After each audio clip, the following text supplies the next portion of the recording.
let's proceed. Welcome. This is our July meeting of the 250 Water Street Working Group. This is a meeting co-convened by our office. I'm State Senator Brian Cavanaugh, for those who might be viewing the tape later. We have the offices of Congressmember Jerry Nadler, Assembly Member Yulene New, Borough President Mark Levine, and Councilmember Chris Marte, and Community Board One are all co-conveners of this group, and as well as the developer of 250 Water Street and the DEC and Health Department and other agencies that are doing oversight, and many interested community stakeholders. We are now kind of making the scheduling of this a little more routine. We're going to try to be the second Tuesday of every month, and I understand that proposal has been circulated to all of you, so hopefully it's on your calendars. And as has already been noted, for those who are here, the meetings are recorded and posted as soon as possible after they're done. So today, I think we're going to go through a pretty typical agenda today. Here, any developments on the Brownfield Cleanup from DEC and Langan, and then hear any commentary or concerns from the community consultants, and then we'll have a stakeholder discussion and Q&A. And I think we're also going to try to, in addition to, at our last meeting, in addition to the environmental issues, we branched out into some of the noise concerns. So we'll be talking a little bit about those as well. And I think we're also hoping to get an update today on the archaeological aspects of the site from AKRF if they're here. So just any of the other convening parties, the representatives, the electeds, or the community board have any comments before we jump right in? Okay, hearing none. Without further ado, thank you all for being here, and I guess we'll pass it over to DEC. Hi, good morning. I'm having an echo here. Hold on 1 minute and make sure that's not on my end. As most of you know, I'm Heidi Dudek. I'm the section chief with New York State DEC, overseeing the 250 Water Street Brownfield remediation. With me on the phone today from the field is Rafi Alam. He's out at the 250 Water Street site. He's the DEC PM overseeing the work. On the line also is New York State Department of Health. We have Scarlett McLaughlin, and I said that wrong, Scarlett, sorry. DOH, the section chief. We have Renata Ackerby, who's the DOH supervisor, and Sarita Watt, the DOH PM. My update's going to be rather short today. There isn't really a lot to report since last week. So with that work completed since the last meeting, DEC received, reviewed, and approved the updated means and methods in the Community Air Monitoring Plan, or CAMP, for the methods for the hotspot excavation and petroleum remediation areas. I'm going to let Langan go over that. I don't want to steal their thunder. I know that they've prepared a slide on that. But in general, these modifications included limiting the size of the excavation, and then covering the areas with poly sheeting and/or vapor and dust suppression foams at the end of the day or on weekends or any long periods of time when there won't be active excavations. In addition, since we last met on June 28th, once the school was the PEX Flip and the Blue School were out of session, the second phase of remediation did begin with mobilization to the site, and in the last week and a half, site prep work has begun, the work that you need to do in order for the remediation to go forward. These include some additional waste characterization sampling to make sure that there are enough disposal facilities available to receive the excavated material. They also did some testing of the soldier pile, which is your supportive excavation installation method.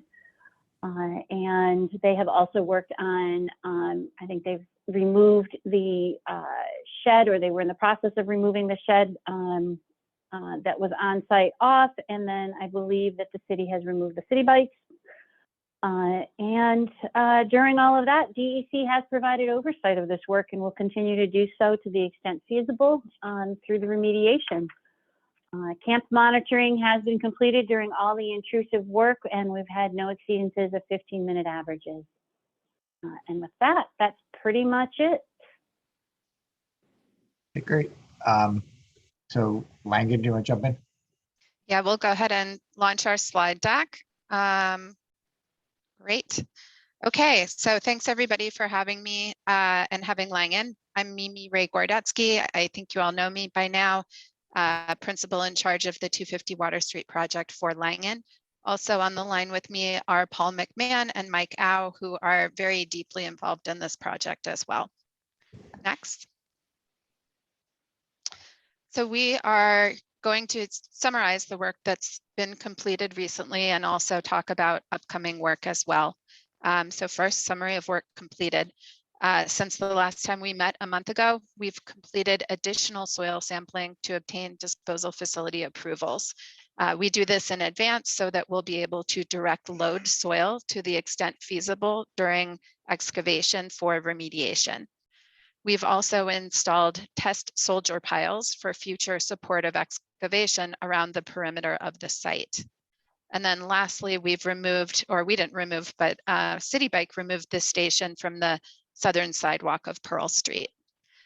We performed air monitoring during all of these activities, and there were no 15-minute time-weighted average exceedances of camp thresholds. Next. Okay, additional measures. We had basically this slide that we presented at the last working group meeting. These are some additional means and methods or measures that we've put in place during the current phase of work. We call it phase 1 of remediation in our RAP. These were recently memorialized in a revised camp, which was shared with DEC and DOH and was approved by the agencies. So I'll just go over these quickly since you all have seen this before. We'll be proactively applying dust and vapor suppressing foam. It's called Atmos AC 645 and also Mercon X, which I think you all are familiar with at this point during excavation. We will also be placing camp stations across the street when there is exposed soil within 20 feet of the fence line.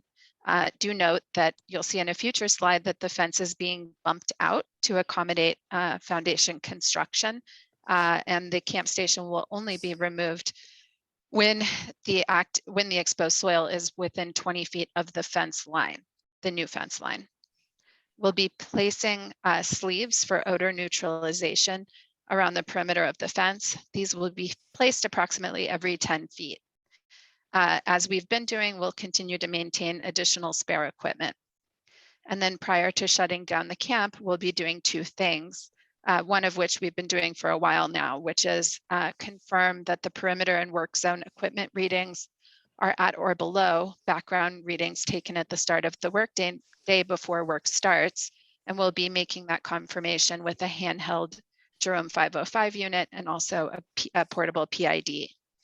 And the second measure that we'll be taking before shutting down camp at the end of the day is to apply a daily overnight cover that will consist of polyethylene sheeting and or Atmos AC 645 long duration foam to exposed soil and fill in unremediated areas. And Mercon X will be applied prior to application of the temporary cover in the mercury hotspot area. Want to note a couple of things about this. The first one is we will be undertaking this daily overnight cover only in areas of the site that include exposed soil and fill that has not yet been remediated. So where the asphalt cap remains in place, we will not be applying these measures. And similarly, where we have reached our remedial excavation depth, we've collected a confirmation endpoint sample. We've shared that data with DEC, and we're all in agreement that the area has been remediated. We will not be applying this cover to those exposed soils. And the second point that I'd like to make about this is the Atmos AC 645 long duration foam has, I think it's an 18-hour effectiveness duration. So we will be working on Saturdays throughout the summer. But we will have to come to the site on Sunday to reapply the foam in order to maintain a foam cover when we are not working more than 18 hours. Next. We talked about how we are maintaining additional camp equipment. I want to touch on a couple of matters related to this. First, additional Jerome 505 units have been delivered to the site, and we keep them and maintain them at the site.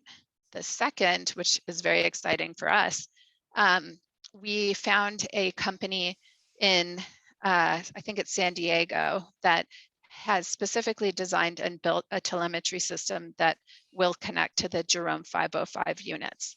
It took them a little while to really build these Pelican cases with this with Jerome 505s, but they've done it. And you can see a case right there. They've delivered them to the site, and we're in the process of testing them. We began testing them on July 11th, so fairly recently, and we are running this system and testing it. And when we're comfortable and confident that it's working and working effectively, and we're not seeing the same false, and there's a benefit, and the benefit would be that we're not seeing the false positives that we were seeing with the Jerome 405s, then we will discontinue the 405s and we will operate this telemetry system with the 505s for mercury monitoring. Next. As I mentioned to you, we are going to be, we're in the process of bumping out the fence to allow for construction to take place. The primary reason why we're doing this is that in order to reach our excavation depth, we have to construct something called supportive excavation around the site perimeter where the sidewalk meets the site boundary. And supportive excavation is going to look like a series of soldier piles, and there is also going to be bracing and tiebacks, which you'll see in a minute. All of that will happen at the perimeter of the site. But in order to do that safely, we have to bump the construction fence out a bit. The exact location, we're not entirely, has not been confirmed at this point because we're waiting on input from DOT, which we expect this week. But you can see that the existing fence is depicted in blue, and our proposed location for the new fence is depicted in green. Next. Okay, so we've had a lot of questions on how excavation is going to be phased. So I'll try to step everybody through this with this series of figures. We are going to start in the area where we identified the highest mercury concentrations in soil during the remedial excavation. And what we're going to do initially is excavate approximately 10 feet of soil in that area. We'll be bringing the soil down, we'll be bringing the site elevation down by about 10 feet to elevation 6. Next. Then we're going to move immediately to, I guess it's the north of that, depending on how you orientate the site. And we'll be bringing the next yellow section down to approximately 10 feet below grade. While we're doing that, we will be working in the green area to install tiebacks, which are used to support a constructed sidewall that will allow for us to bring the site down to a deeper elevation. And you can see on this slide, the first yellow area is going to be brought down now to elevation 1 to 15 feet below grade once those tiebacks are in. And we'll move on to the new yellow area, and we're going to bring that area down to elevation 6 while we work in the green area to install the tiebacks. So we're going to kind of work in a circle, moving around the site from Pearl Street to Peck Slip and then to Water Street. And the first thing we're going to do in every section is bring the site down to elevation 6. We're then going to install tiebacks, and once those are in, we'll bring those areas down to a deeper elevation and to what we hope will be our final remedial excavation depth in each of the areas. Next. And you can see we continue to kind of move in a clockwise manner around the site with this same sequence. Next. Lastly, in the area of the site at the Peck Slip and Water Street intersection, we are going to be bringing the site down even deeper than about 15 feet, which is the general depth across the site. In order to do that, we have to install supportive excavation sheet piles around a very specific area, which you can see depicted on this figure. Once that is in, we'll bring that very specific area down to a deeper elevation. And that is our excavation phasing plan. Next.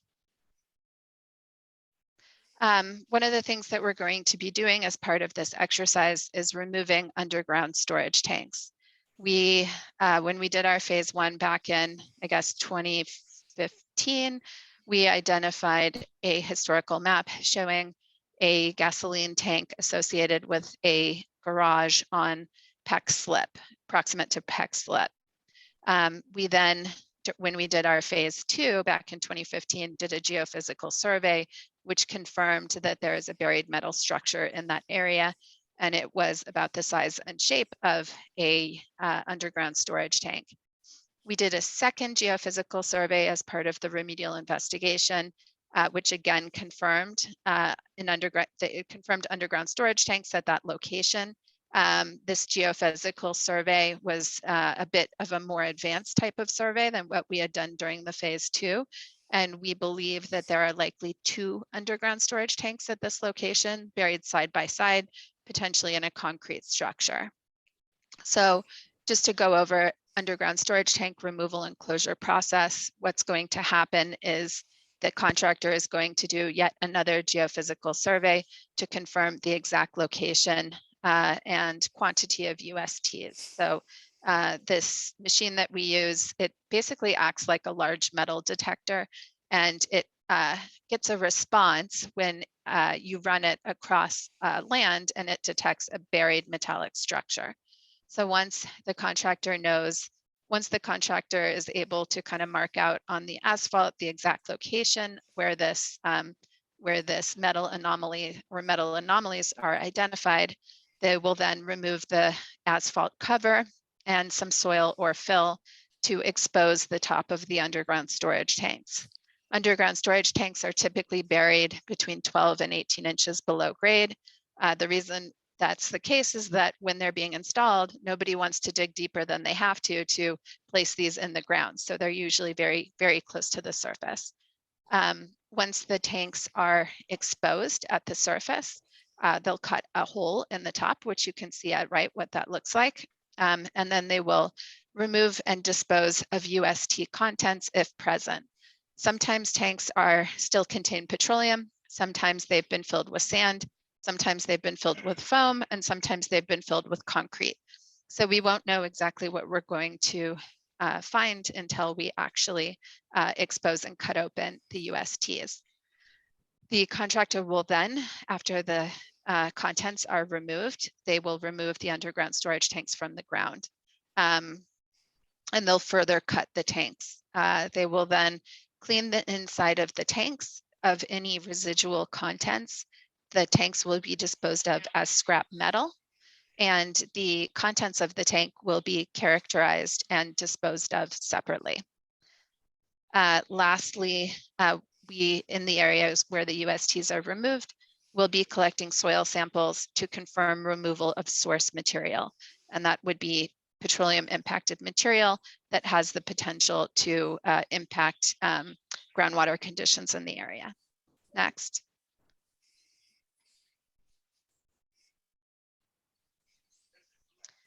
Okay, as I mentioned to you, as per the RAP, we are doing a track 2 cleanup here, and that is going to involve site-wide excavation to at least 15 feet below grade. It will include excavation below 15 feet in the mercury and petroleum impacted areas, which are depicted in the salmon color on this map. We anticipate digging in those areas to between 16 and 18 feet below grade. Once we reach our target remedial excavation depth, we'll be collecting some endpoint samples, and I'll show you where we're going to be collecting those. There we go. We're going to be collecting endpoint samples, 1 endpoint sample for every 900 square feet. And you can see the green area here is the approximate phase 1 area of excavation that we'll be undertaking shortly.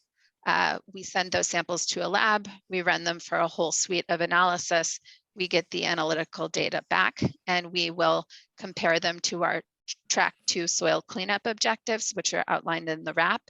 If those samples meet those objectives, we'll share the data with DEC, and then that area will be considered remediated. And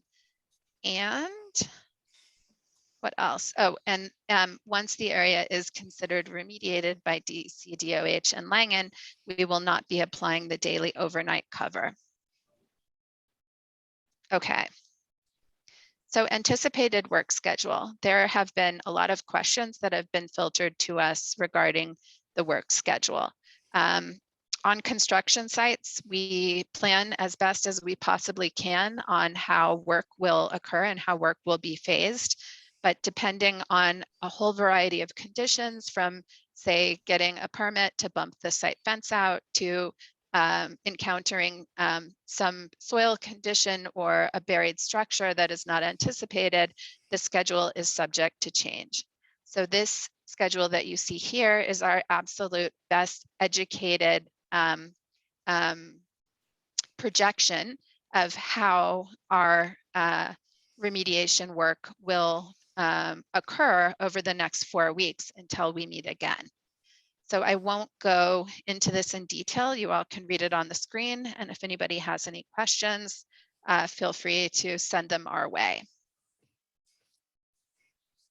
Amy, not to interrupt, but just quickly, what's the with this projection, what does the remainder of the schedule look like? I realize you're doing it just till the next meeting, but I know there's a desire to get a lot of this work done before the end of the summer. Yeah, sure. So our aim is to get it done through the end of the summer. And we're going to be working really hard to do that, including on Saturdays. If that changes and we think it's going to project out beyond the end of the year, we'll advise everyone as soon as we can. But that is absolutely the projection. And then there'll likely be a pause. It's unclear how long at this point before we continue with mass excavation over the balance of the site. So just you're still currently, your expectation is still currently to get this done, to get all this work done before the end of August? At this moment, yes, that's correct. Before the schools resume specifically. Yeah, I think it's the first week in September, right? Maybe. Yeah, first week in September. So it's not end of August, it's before the schools resume. Okay, right after Labor Day. Presumably you're aiming for Labor Day, I guess, is the the Monday before school starts. Okay. Correct. All right, thanks. Okay, next. I guess that's it. Didn't know if we had a nice slide that said thank you Q&A, but we don't. So if anybody has any questions, we're all ears, along with DEC and DOH. Yeah, do we want to do questions now, or do we want to hear from the community consultants? Or sure, we can do that. I think that might be helpful. I have one small hand. Do you want to do a quick question? That's fine. It's just like, because I don't know what it is. What exactly is a soldier pile test? I just don't know what that is. Thank you. It's a pile that's advanced around the perimeter of the site in order to provide, it's part of a system that's called supportive excavation, which almost creates a vertical wall at where the sidewalk meets the site. And that vertical wall provides support so that we can excavate inside of that wall down to our target depth without having the sidewalk and the street fall in on the construction site. It's a very usual construction measure and component that's installed, on most sites around New York City. So it's just to understand what's there so they know what to do as they go around. And then that's actually it's to provide, it's basically to construct a vertical wall and provide support to allow for a deeper excavation. Yeah, it's part of your site. This is Heidi Dudek. That's part of your site safety. It's so that you don't have the excavation falling in on your workers or into the site or causing any other kind of damage. Nobody wants that.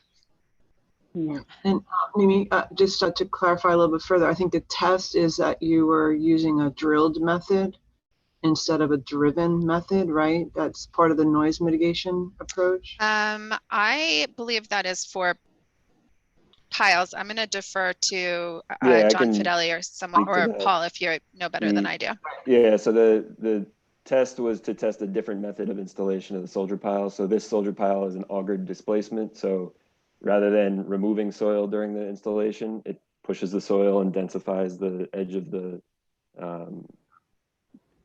hole that the pile is being drilled into. And then that pile then just gets filled in with concrete, as opposed to drilling down and removing the soil through a hollow pipe and then replacing the soil with concrete. This displaces the soil. So it's a little bit quicker, a little bit cleaner, and it should be more effective in our system. Right. But these are drilled and not driven. Correct. Great. Okay, Were there so- any other questions before I do? Yeah.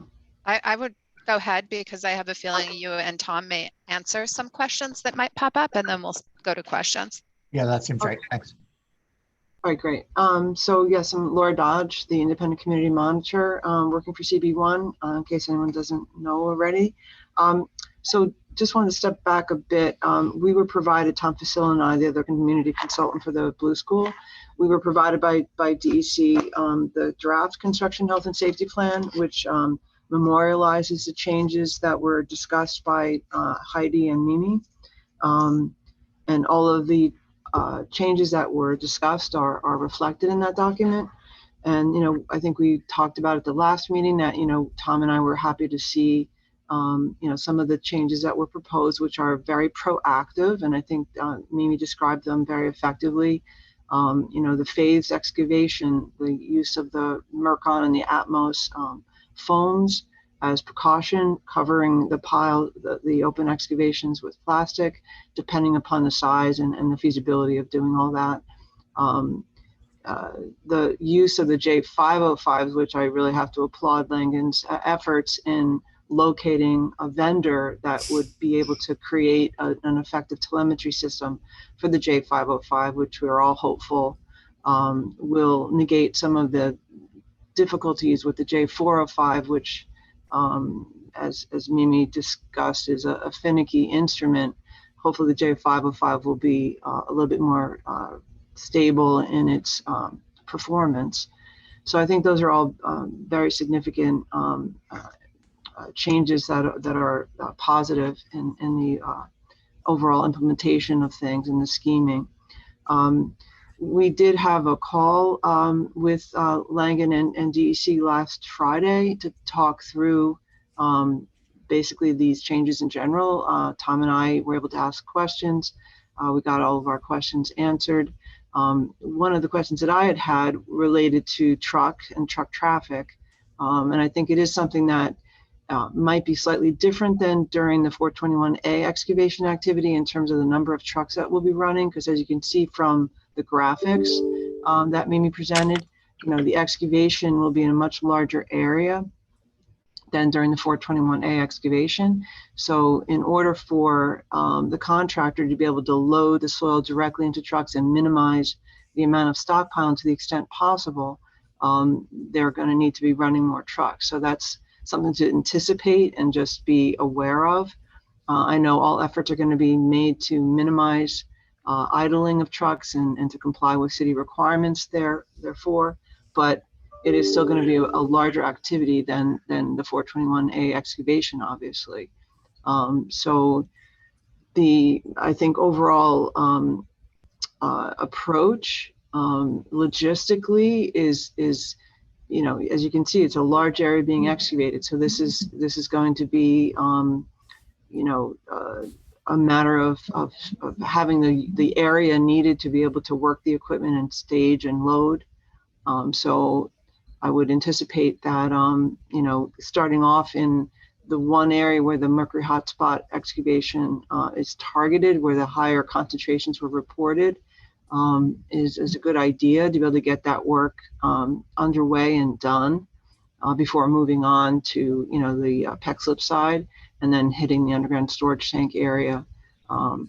So it's, I think we're happy to see the changes to the community health and safety plan. which were consistent with everything that was discussed with us and with DEC and DOH. And, I appreciate the amount of time that's been spent on behalf of the agencies and Langan HHC in keeping Tom and I up to speed and involved. I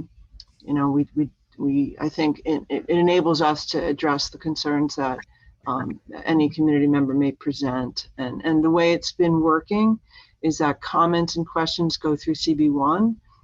They provide them to me so that I can review them, and hopefully we can address things very efficiently. It just helps with the overall communication if things go through CB1 and then to me. That would be appreciated, so everybody has a central point of communication through CB1. So, that's basically all I have right now, because we're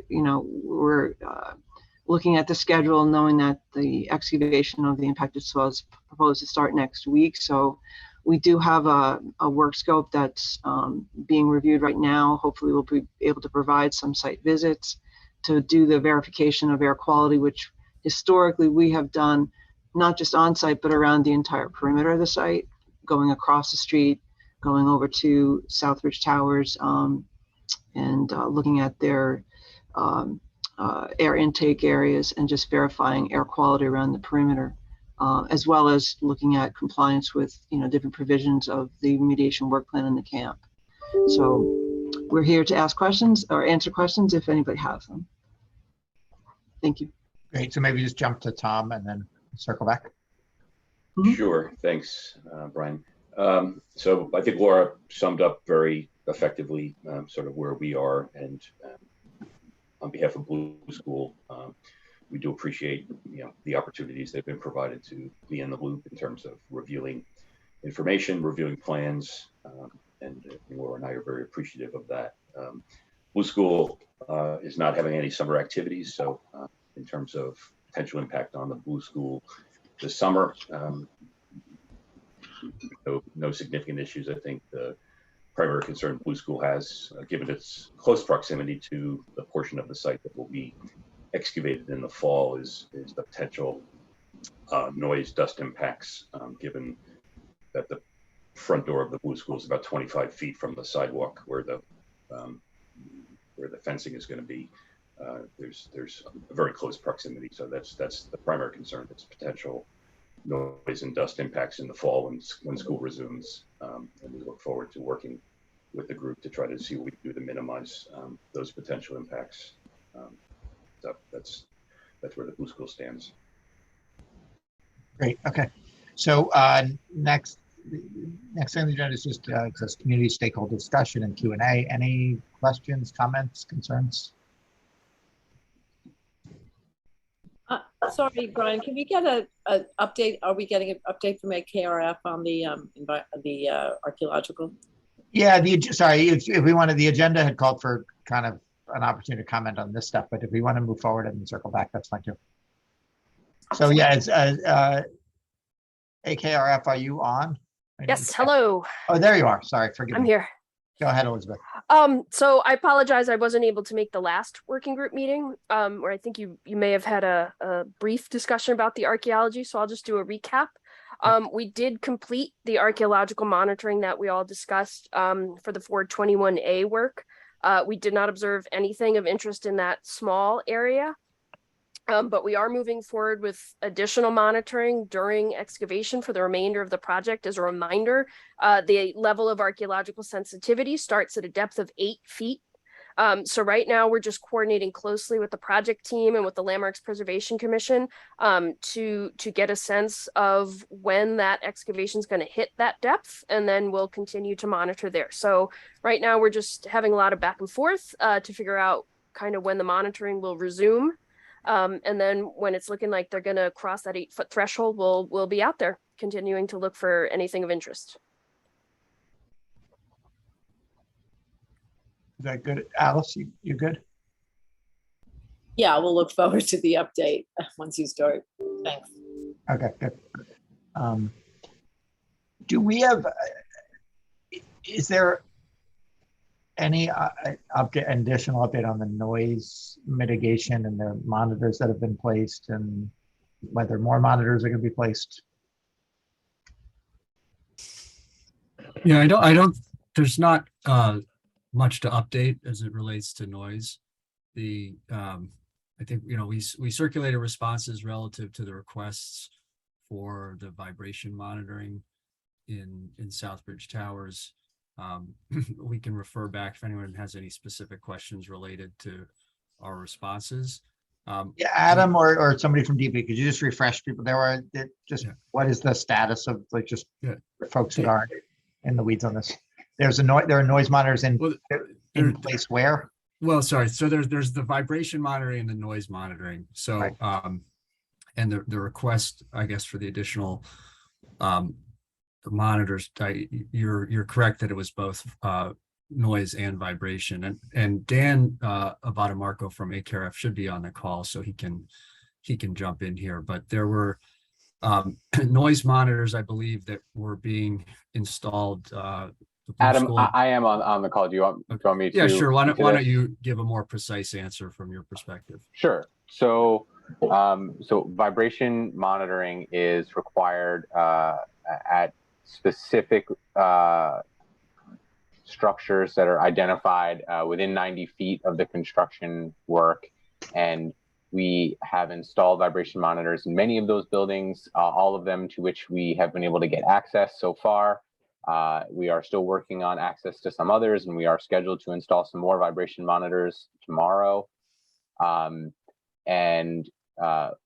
With respect to noise, we previously reviewed some noise control commitments that are required as a result of the New York City Noise Control Code, and then additional ones that are beyond what the code requires that are included in the restrictive declaration for the project. And there are additional control measures beyond those that are still under discussion, but none of them are applicable to the remediation phase of this work. So the decision on those is TBD for after that work, because they don't apply yet until the building construction begins. So we're currently proceeding according to the noise reduction plan and the restrictive declaration requirements. We have a valid construction noise mitigation plan per DEP's Department of Environmental Protection's guidance, and we are monitoring vibration at several buildings to the to the northeast and south of the site within 90 feet, and installing more vibration monitors as we get access. And will you, I guess our next meeting will be scheduled for August 9th. Will you have an update on sort of prospective plans for monitoring by then? For monitoring? Or yeah, you said that the decisions that. So those decisions to come are not with respect to monitoring, but with respect to additional control measures. The avoidance of impact pile driving, connection of the noise barriers to overhead protection to make them higher, and installation of absorptive media on the inner face of the noise barriers. Yeah, Brian, we're still a ways off from actual foundation construction, so we may not have that worked out by the next meeting, but we'll give an update as to where we are. Okay, and obviously we'll want as much advance notice of what that's going to look like, so people can question and comment and express any concerns before the noisy and vibration credentials begin to happen. So, okay.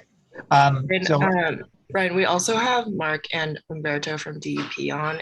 If they could just talk quickly about the noise sensors that they've been installing. So I think that's what you were trying to get at the first part of your question. Yeah. Hi, it's Alyssa Press from DP. If I could just interject with respect to the monitors. We do have the sonic monitor at the school. As you know, we installed that and we can get readings from that. We haven't seen anything exceeding the 75 dBA, but we haven't received any information from the super at 117 Beekman. We're going to reach out to the super in that residential building again to see if there should be another sensor at that location. We don't want to put too many in a very small location that won't help us, but certainly we would be looking towards putting the sonic sensor at the 117 Beekman as soon as we have information. And of course, if there is any need for an alt plan, we would review that. But as the representative from ACRF told you, that the noise mitigation plan is in the, has been reviewed. We've looked at the noise mitigation plan, and it's consistent with the requirements for now, and we'll be monitoring along with the consultants at the site. So just to be clear, you're effectively still trying to get access to 117 Beekman to install? Yes, that was another location that we were looking to see if there was any other additional readings that we should be getting sonic information from the sensor there. We just have the one at the school right now where we're doing our periodic review of that, and so far it's been okay. We just wanted another location as well, so we're just going to reach out to the super again to see if he, or I think this was a gentleman, would allow us access to that residential building for an additional sonic sensor. Okay, well, and if you have any ongoing trouble, I mean, there are people on this call, our office or others on this call could probably help. Appreciate that, thank you. Access if necessary. Okay, good. All right, so I see a few hands up. Adam Sinopsky, do you want to go first? Yeah, so I had a question, about the noise monitoring. Is, I think, Emily, you reached out to Nora and me at Southbridge a couple of weeks ago and said about 2 possible tenant shareholders to put the noise in. I think there was also Connor from the city council. Those 2 people we want to make sure the shareholders who have those noise monitors are ideally on the 4th or 5th floor. The 2 people mentioned live way higher, which according to the Q&A response yesterday is most of the noise is going to be in the 9th floor and below. So that noise monitors those 2 and shareholders is kind of like a wasted effort if they're not on the 4th and 5th floor, where the Q&A sent out yesterday said that is where we have the bulk of the impact in terms of noise. Second point on vibration monitor, I saw you guys again rejected putting them into 299 Pearl and 100 Beekman. We strongly would like that to occur, especially with the fence going out. And as I've mentioned multiple times, we have steam intake and other equipment from Con Ed right there beneath 299 Pearl, right by the main entrance of that building, which maybe if it's not 90, it's 100 feet from the site. And that is where we are concerned with any of that equipment getting damaged and causing either steam break, electrical outage, or building damage.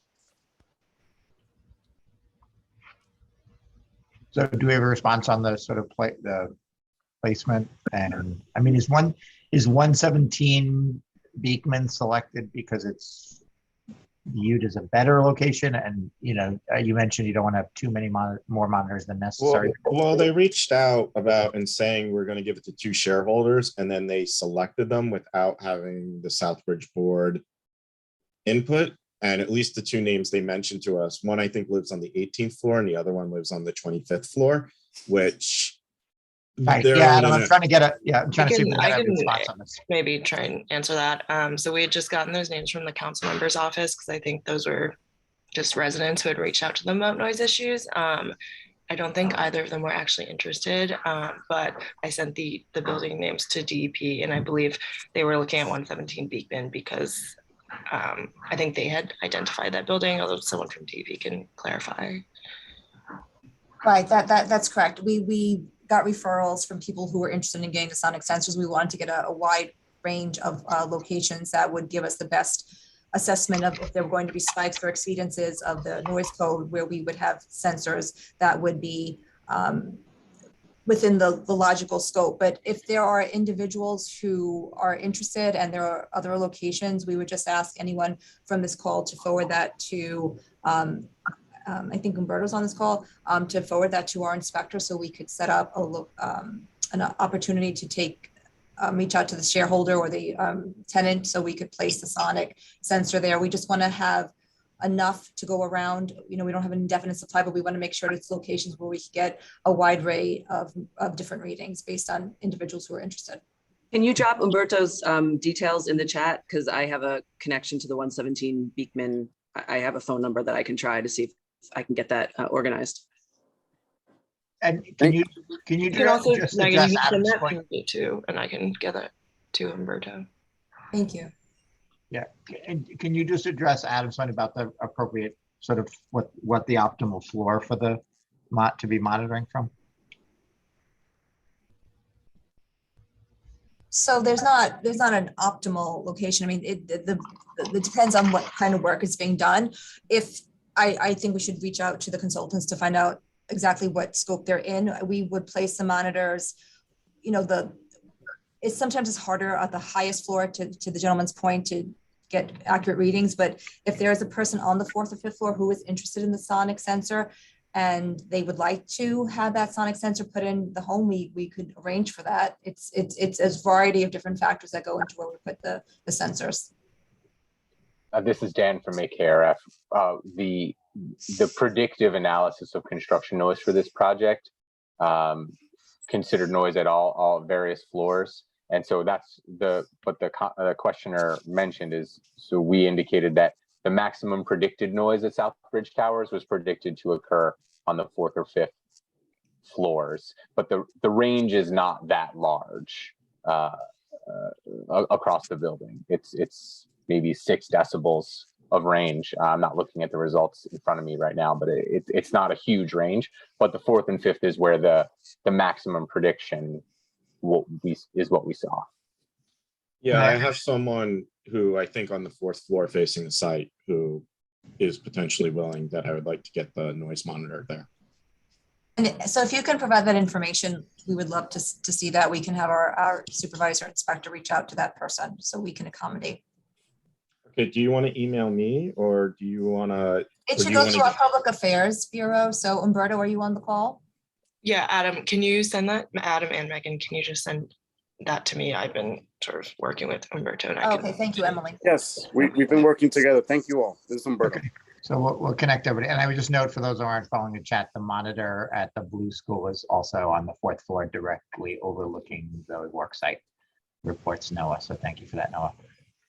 Adam, are you good? On the noise, yes, we're still, vibration monitor. We saw the response saying it's not necessary. We still have our strong concerns, which I will keep emphasizing. Yeah. I would just add that I think the fence line is less relevant than the actual excavation line, which was signed off and approved by DOB, and the 90 feet is already a conservative distance. So, but we understand that you're concerned. Okay, thank you, Megan. I just want to, a couple things, but about the noise and when the monitoring starts, it's supposed to only start during construction. We all have to admit that's sort of threading the needle here.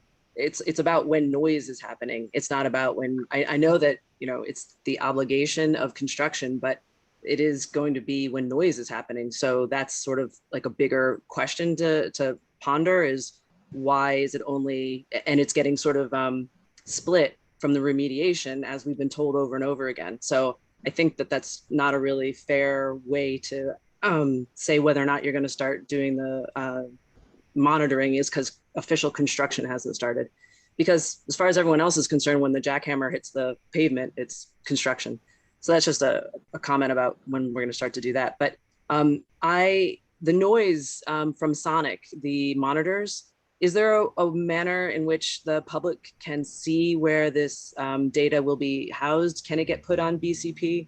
Because I think a lot of people don't understand what a DB is, right? And what does that mean in like real time? So if that information is available, it might head off a lot of problems for the 311 calls, et cetera, et cetera. So if there's a way for us to have access to that real-time monitoring, that'd be cool. I'd also just like to see it. I think it's interesting. Is there an answer for that? So let me talk to, there were some advancements done to the sonic monitoring that I'm actually going to be briefed on. I believe that the individual who has the sonic device has access to that information. I need to see how readily we can make that publicly available, logistically speaking, of course. So let me reach out to our supervisor who is in charge of the sonic devices so we can make sure that we can get that information, because I don't know the specifics on how we can get that through in a logistical manner.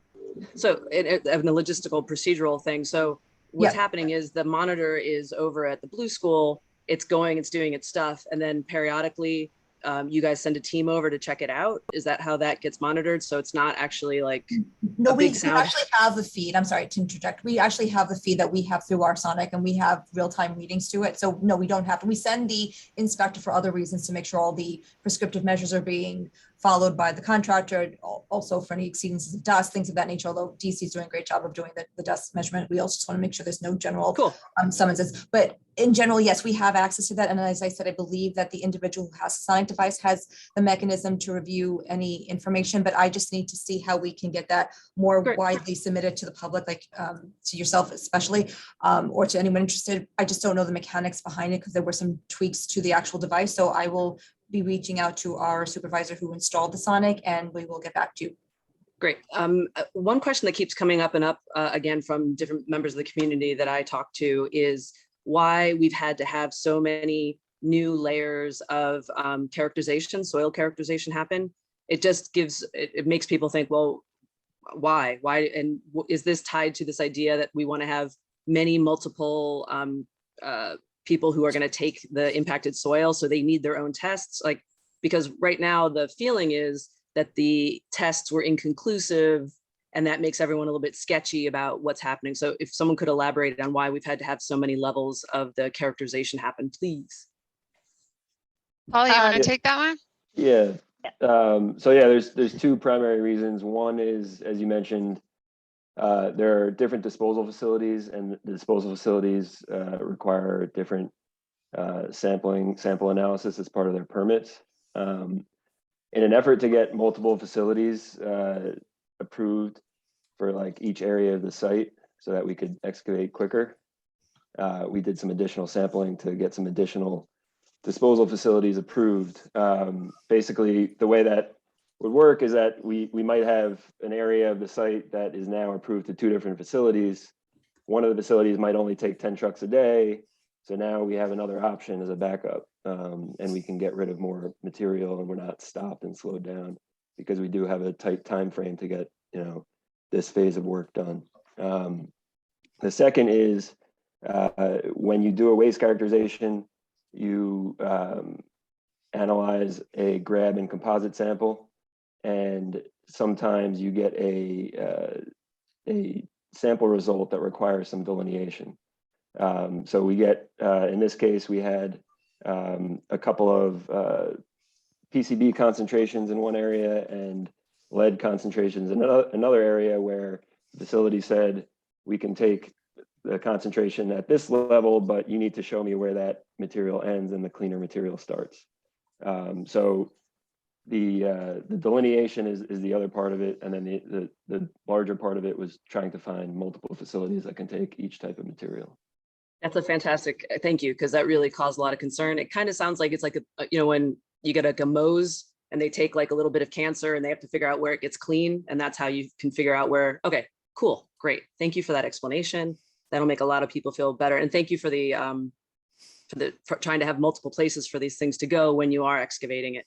On that note, where are all these trucks going to be? Has that been? I know it was sort of discussed in the original for the 421A excavation. Are they going to be? Where are these trucks going to be primed, waiting? Because I noticed the one across the street on water, and that it got a little bit crazy at sometimes. But I'm just curious, what's the overall plan for the trucks when they're staging before they go in? So yeah, so the trucks will enter at that same entrance on Pearl Street where they've been entering. To the extent practical, they're going to have as many trucks on site as they can. The trucks that are waiting to enter the site will be lined up along Pearl Street. That's the majority of the time you're going to see trucks lined up on Pearl Street will be early in the morning before things start. We typically start at 7 a.m. Occasionally we may start earlier for the main purpose of getting the trucks out. They're going to be, so when we have multiple trucks that can't fit on site, which is likely going to occur mostly in the morning.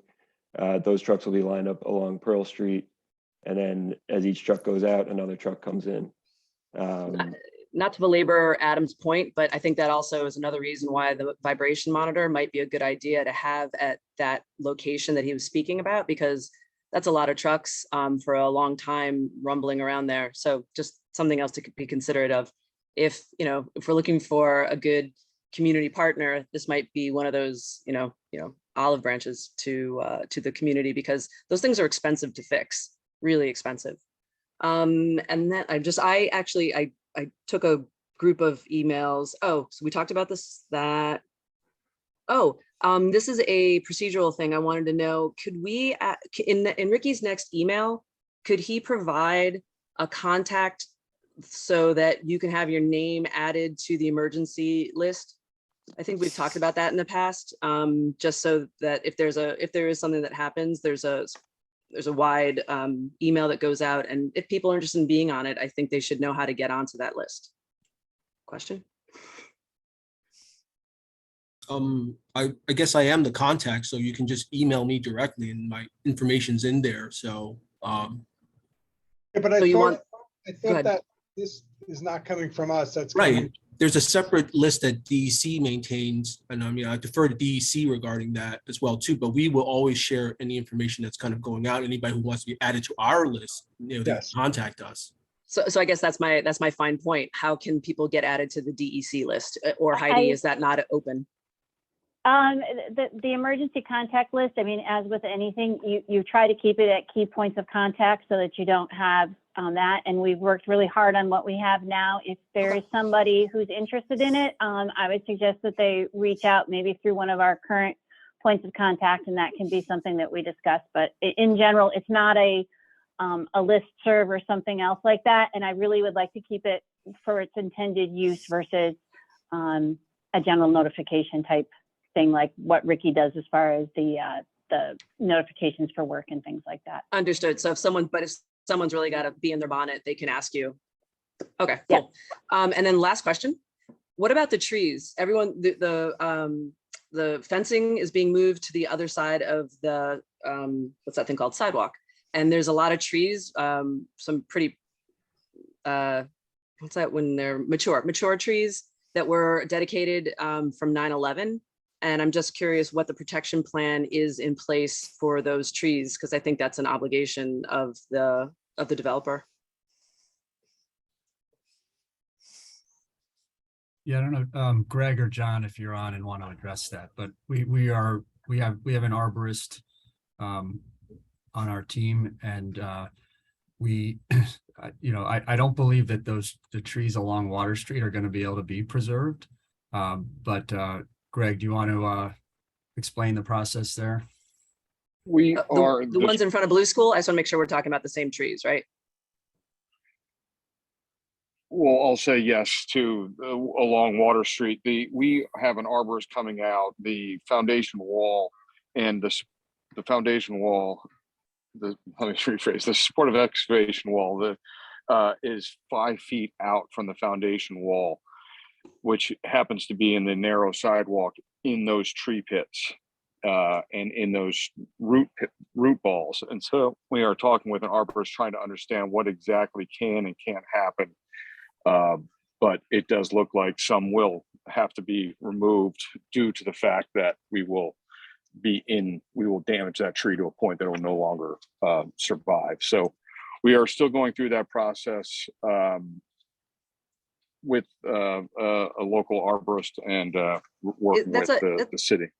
It's a Parks Department thing though, right? When the trees get involved, correct. Can they be? Yeah. Yeah, that's correct. We're in dialogue with the Parks Department on that, Megan.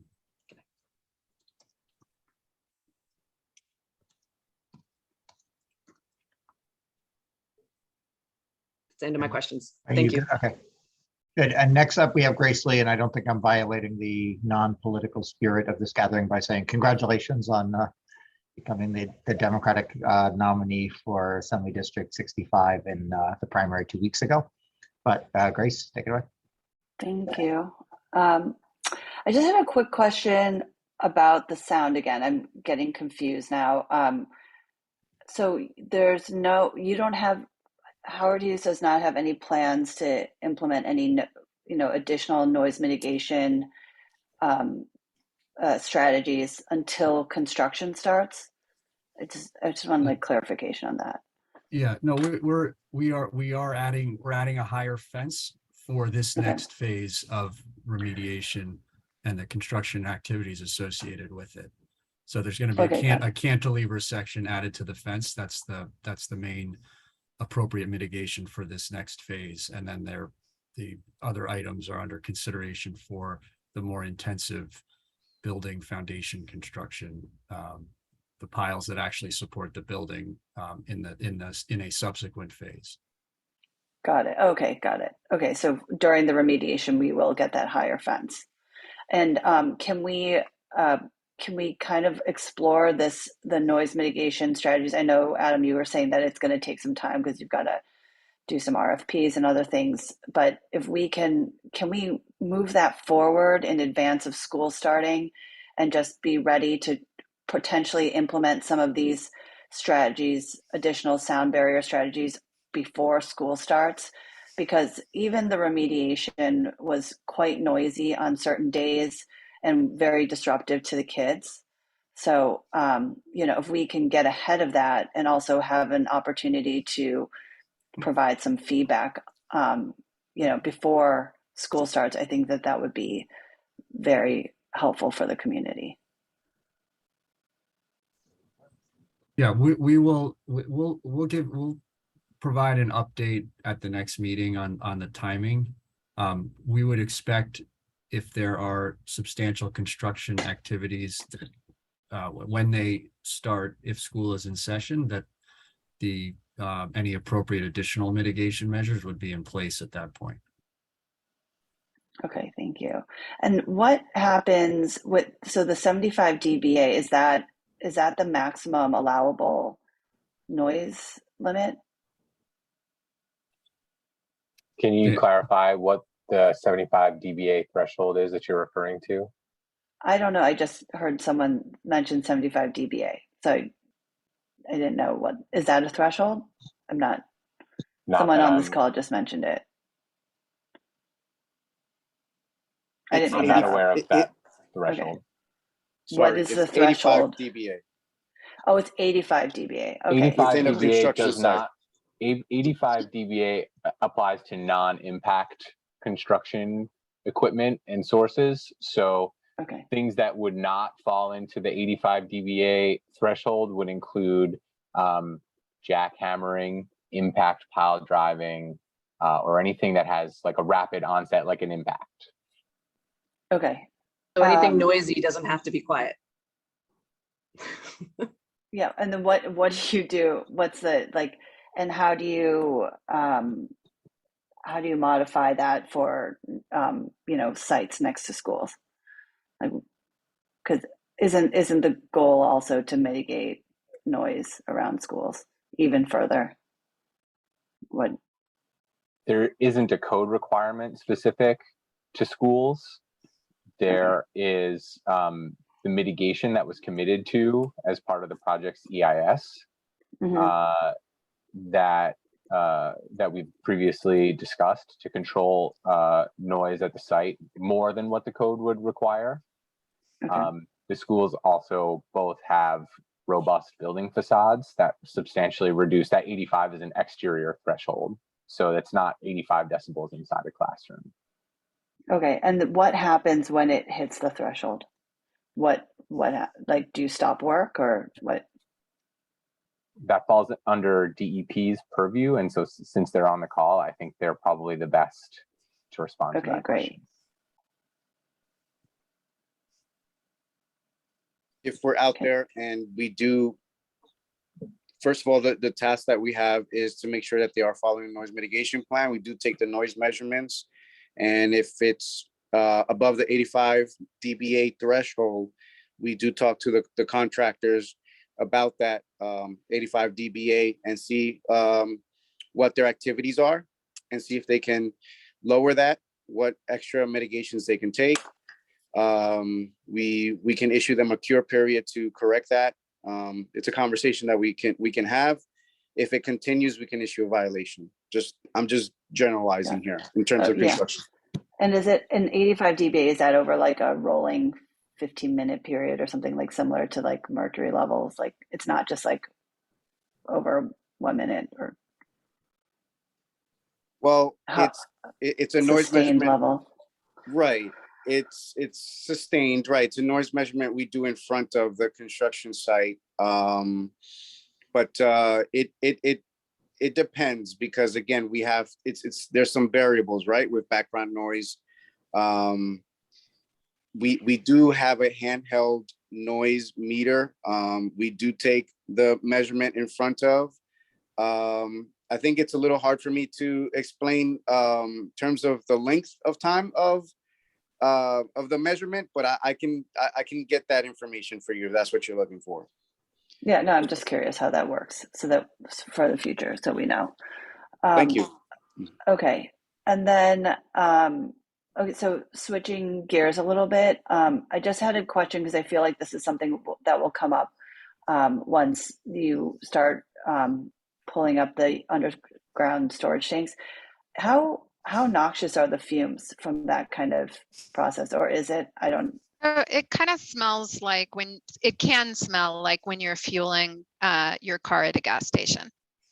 You know how sometimes when you've got the whatever the pump in your car tank, that's about what it smells like.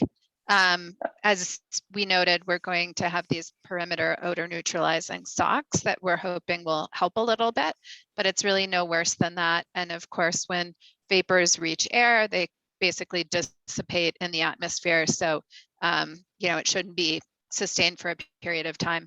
The presence of the fence actually also helps as well, because the vapors kind of travel over the fence rather than through the fence at breathing area where people might stand on the sidewalk. Okay, great. No, that's good to know. But I think just a heads up to the community to when that work starts would be helpful, so that, because Megan and I field a lot of those questions. So just to get that ahead, then we can just say, don't worry, it's they're pulling up the underground storage tanks and this will expect this for a little bit. That's helpful for us because we get a lot of those questions incoming from parents and families. Got it. Okay, that's it. Yeah. One thing to anticipate is that in this type of work, Grace, the odor threshold, meaning the level at which you can smell something, sometimes is much lower than any concentration of concern from an environmental perspective or human health risk perspective. And the camp includes, remember, a photoionization detector, a PID for short, which we don't talk about as much as we talk about the mercury vapor analyzers, the Jerome meters. But the PIDs are in every camp as well, and they're linked in with the telemetry system. And they monitor and record volatile organic compounds, or VOCs. And if anything of concern would be emanating from the underground storage tank petroleum discharge, it would be in the category of a volatile organic compound. So the PID is there to monitor for that, to make sure that there are no issues of concern with respect to any petroleum-derived volatile organic. So that is included in the monitoring for the camp. But you might smell something just because of the pungency of the petroleum when it's in the ground and it's decaying over all those years. But it doesn't necessarily mean that it's above a level of human health risk concern or okay, exposure. That's helpful. Yep. And then you have thresholds for that as well. Well, if we detect VOCs. odors, our camp says that we'll spray odor suppressing foam. So we'll be doing that as well. Okay, great. That's really helpful. We can take that back to the community. Thank you. I just want to point out for Grace, if you look in the chat, there is actually a direct noise code reference to schools and places of worship that says that I put it in there, the responsible party shall cooperate with the facility owner or operator to coordinate work schedule so as to minimize the noise impact on the facility. So where AKRF rep was right that there is no number, there is an implicit obligation to work with the whatever the sensitive receptor is. So there's a school, there's two schools, and there's St. Margaret's, the the old age home around, like, 5 feet down the street the other direction. That might have been what you were thinking about.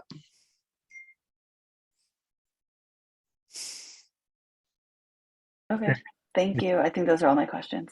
Great. Thank you, Grace. Thank you, Megan. Noah? Great. Thanks. And thanks, everybody. I have just 3 points slash questions to ask. The first was about the trees, and appreciate the mentioning of the trees and the possibility of their removal, particularly along Water Street.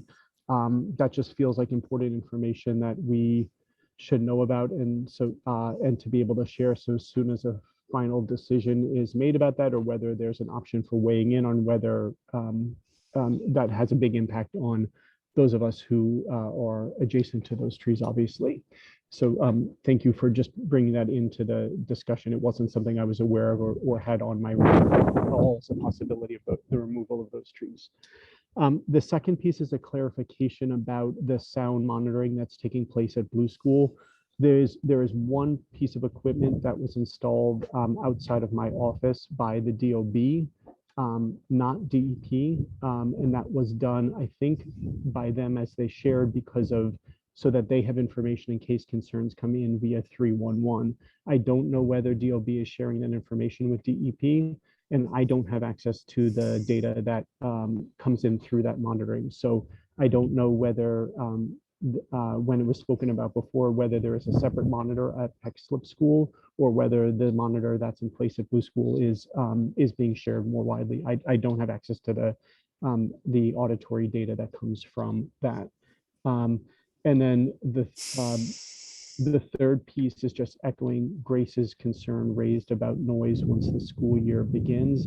I certainly don't, any advance notice, and particularly advanced plans for sound mitigation that we can put in place this summer, so that we're not caught in September with a significant issue that we're not able to, we're then having to respond in real time to. We've definitely that we can talk about that at the August meeting, but I wouldn't want to be in a position where we're just trying to figure out what to do about excessive noise in September, like we should be doing the planning for that ahead of time. So just, is DEP aware of this? There's a buildings department noise monitor installed near the site. Is DEP aware of that? Hello, Senator. No, not me personally, no. I believe those are for vibrations, but they have their own regulations which they enforce. But if any of you believe that's helpful to us, we can always reach out to DOB. I think just we should definitely reach out to DEP and get information. Like, is that monitor producing data? Can that data be shared as well? Like, so I mean, I'll race you to see who can get an answer first. But you should, I think you should reach out, and we'll also reach out to them and ask them what's going on there, because I think, and if worse comes to worse, we'll make them come on the call and speak for themselves. But let's figure out what's going on with that. Yeah, it just seemed from the earlier conversation that DEP had installed a noise monitor somewhere. It sounded like at a school, and that did have access to that information. And the idea was that perhaps the person, if there was an idea that is happening at Blue School, that is not the case. That was done by the DOB, and we don't have access to the data. Okay. I was never told that anything was installed at Peck Slip. That I don't know everything. Believe it or not, no, don't know anything, but I'll ask Maggie. Great.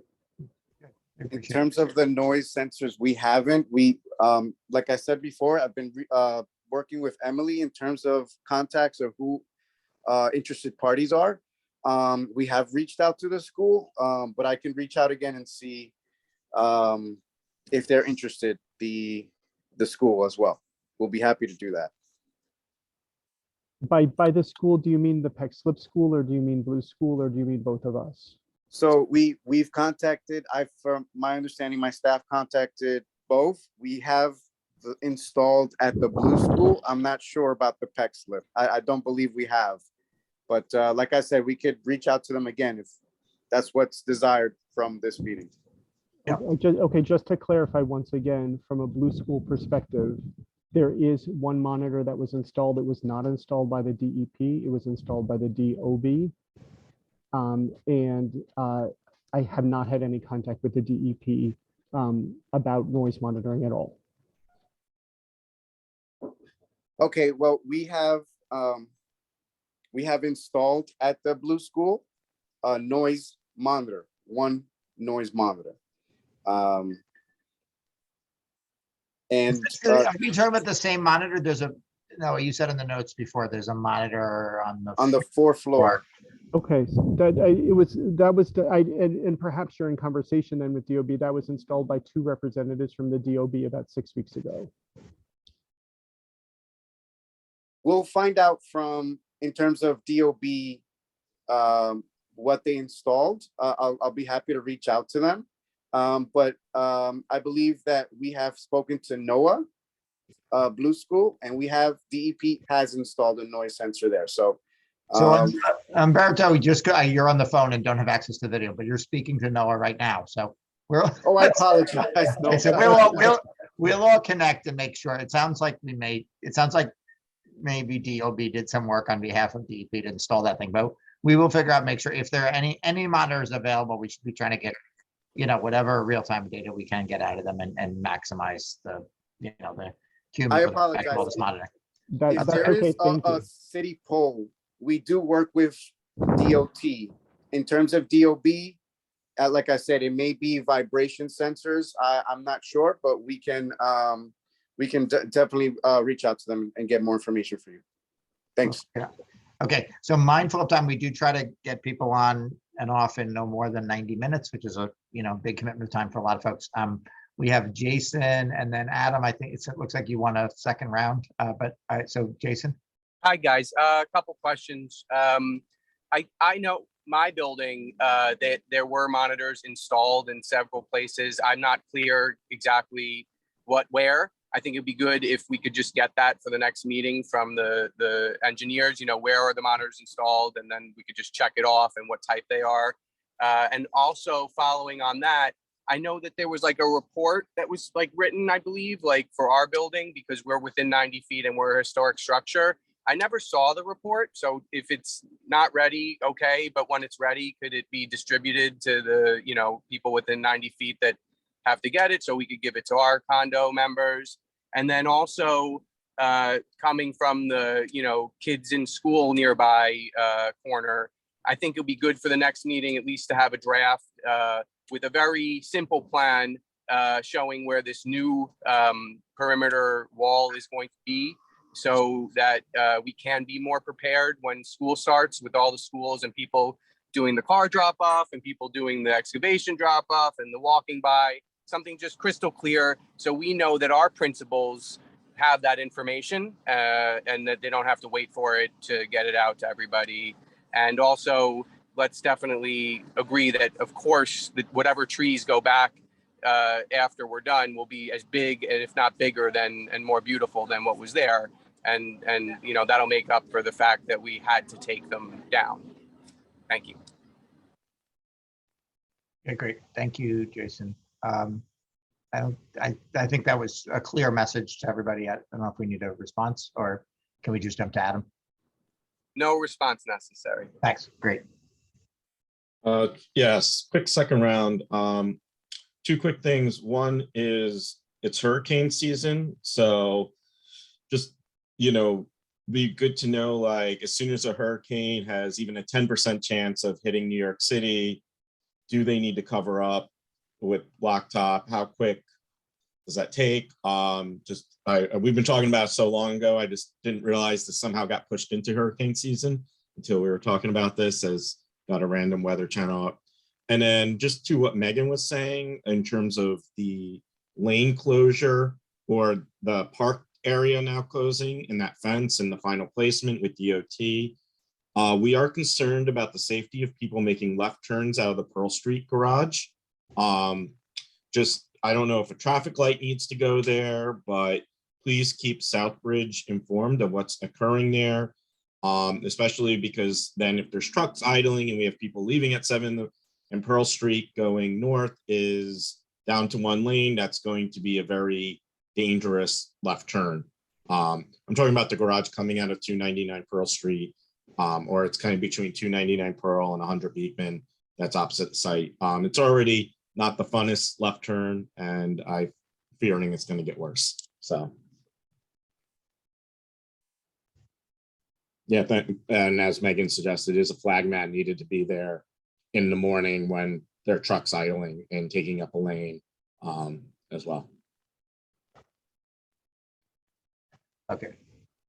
I can take the first one on the storm preparedness. There's within the remedial action work plan, there's a storm preparedness plan, protocols that we'll undertake in the event that there is an incoming storm.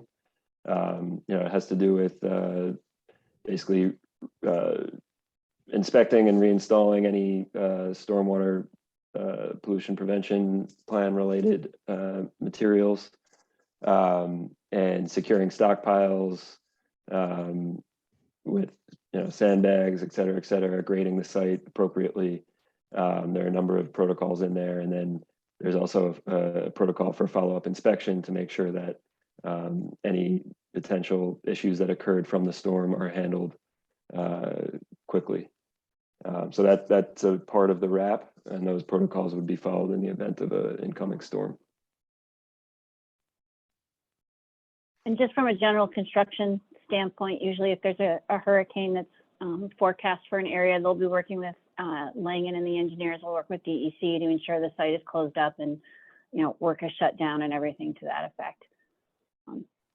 It's a standard protocol for, unfortunately, pretty much now anywhere you are. Just like.